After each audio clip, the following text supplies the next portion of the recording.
Scene Stealers, Jaws, 1975. We're going to focus on Roy Scheider's reaction performance as Chief Brody. It's one of the most iconic reaction shots in film history. I'm sure all of you remember it. It's the very first moment that he went eyeball to eyeball with the shark. I'm going to describe the scene really quick, and then we're going to take a quick look at it. Here on YouTube, we can't look at much of the copyrighted material, but we can look at a quick glimpse of the scene. But I'm going to describe it first. We remember he's on the back of the boat. He's chumming the waters. Chumming is the process where you throw bits of bloody fish and chopped up guts into the water to attract the sharks. So he's chumming on the back of the boat. And he's also talking to one of the other characters who was off screen at that moment. So it's an interesting scene. You're really focused. He's got the cigarette dangling out of his mouth. You're really focused on him. You're also noticing the chum as the water starts to become red with some blood. So he's chumming, he's talking, and then all of a sudden, out of the water, at the very beginning, we might see a little bit of bubbling, I think, at the beginning. We'll look at the scene in a moment. We'll see a little bit of bubbling as the chum is coming up. But then all of a sudden, right there, that moment, that big, great white shark comes out of the water. And he looks, he sees it, and his reaction is priceless. Priceless. I'm going to get into the details of his reaction. That's what we're going to focus on. We're going to focus on that little moment. That's what we do here on Scene Stealers. For actors, these are the moments and the choices that define a scene, that define a performance, that define a character, and make we as the viewers, the royal we, get pulled into the scene as if we're there. There's so many things he could have done at that moment, but what he chose to do was brilliant. Let's take a look at that scene real quick.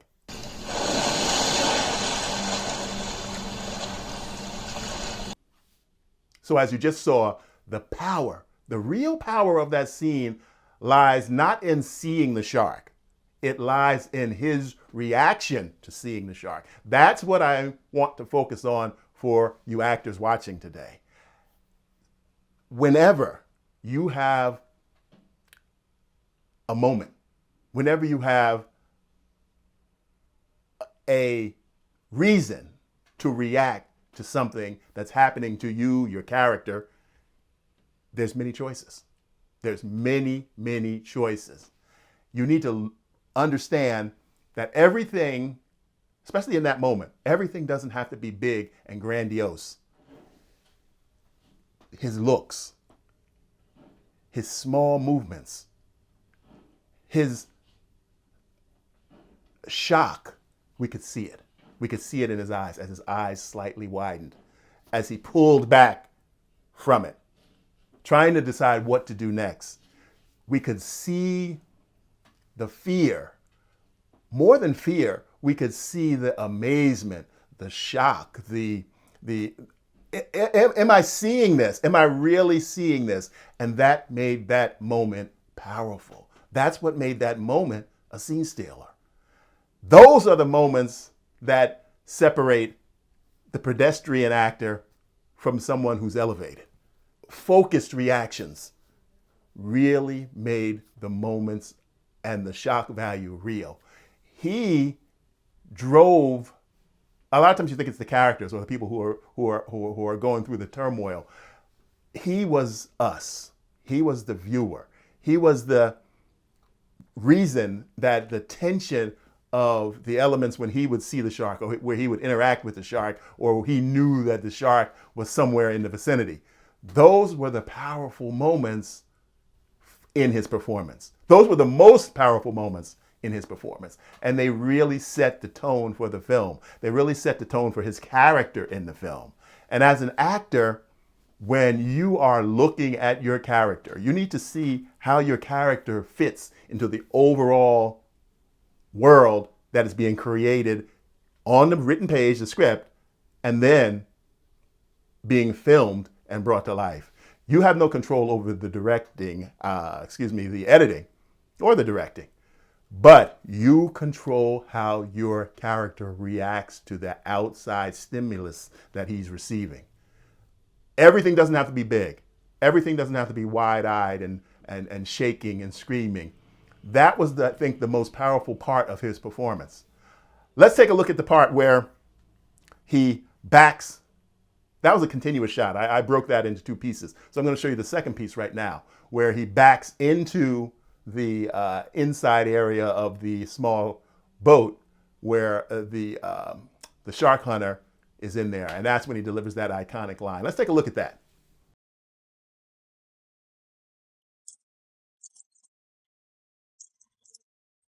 You're gonna need a bigger boat. Once he backed in and the other character noticed him, noticed there was some type of reaction, there was something going on with him at that moment, we see still that subtlety, that understated reaction, that internal reaction. That's what drives what we see on his face. That's what drives how he delivers the lines. And when he delivers that line about we're going to need the bigger boat, or I think you're going to need the bigger boat, that's what makes it so iconic.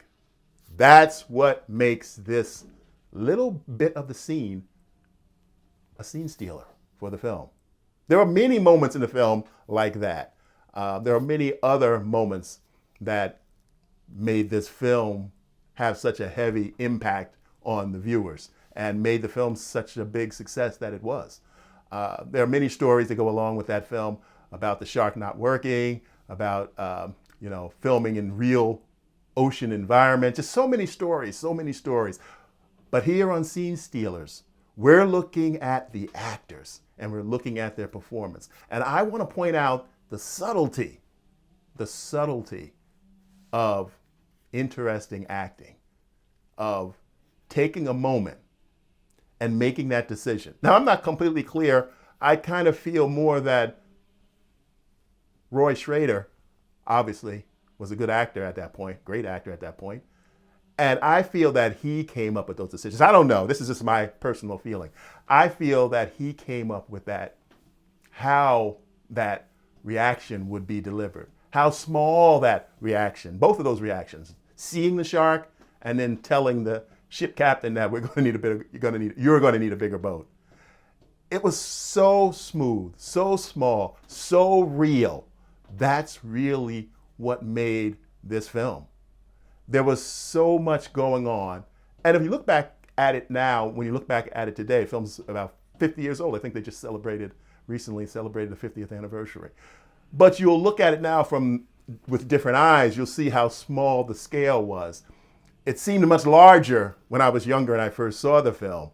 But once I've rewatched it a few times, you start to see how small everything was, the town, the people, the crowds. But that didn't hurt it because the realism was there. The realism, the emotion, the human connection. That's what we could see with Chief Brody. How he connected to that fear. And it was his responsibility to protect these people. And he really brought that out in that scene. He did it a number of times throughout the film, when his son was in danger, when some of the townspeople were in danger, even when the mayor didn't want to close down the beaches because they would lose money. There was so much in that movie. There were so many scenes that I could talk about, but I think that was one of the most powerful scenes.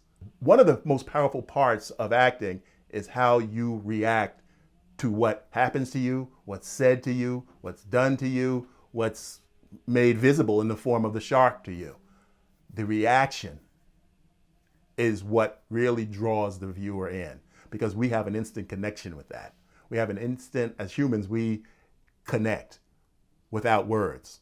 If you think about your life, a lot of what you do and what you say is not vocal. It's a look. It's an eyebrow raise. It's a smile.